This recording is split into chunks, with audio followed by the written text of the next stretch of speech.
Iniimbestigahan na ng pamunuan ng AFP ang kumakalat na video sa internet tungkol sa umunoy hazing ng mga baguhang sundalo at saksi si JP Soriano. Walang habas na pinaghahataw ng ilang naka-uniforme at ilang nakapang-sibilyan. May kasama pang suntok at mga tadya at pagbuhos ng tubig habang pinapasigaw. Iniimbestigahan na ng AFP ang videong ito na pinamagatang Ultimate Military Training of the Philippines na unang pinag-usapan sa social media. Inaalam na kung saan at kailan ito nangyari dahil mukhang luma na raw. Aalamin din kung sino ang mga sangkot. Kung tunay yan na sundalo, posibleng mapaparusahan dahil ang mga nakikita natin na ginawa doon ay pang-abuso sa kapwa sundalo. Matagal na raw kasing tinanggal ang hazing sa AFP.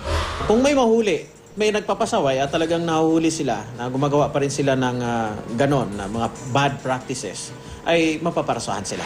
Pero hindi na bago ang reklamo ng hazing sa mga uniformed personnel, gaya ng reklamo ng dalawang baguhang pulis na ito noong 2012. Ang Modified Special Counterinsurgency Training nila sa Camp Ravina sa Baler, Aurora, nauwi sa pananakit na nagdulot ng mga sugat at pasa. Ayon sa isang sociologist, madalas daw ikinakasa ang hazing sa mga sumasabak sa gyera at ang nagsasagawa, dumadaan din daw sa ganitong pagpapahirap. Tradisyon niya na parang rite of passage sa mga newcomers, sa mga new recruits na ginagawa kahit minsan walang dahilan pero kinakailangan yan kasi nga tradition yan sa isang military organization.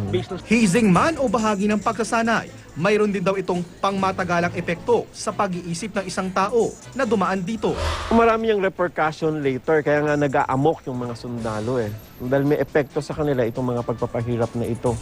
No? So lumalabas yan sa panahong ang dami nilang iniisip. Ako si JP Soriano, ang inyong saksi.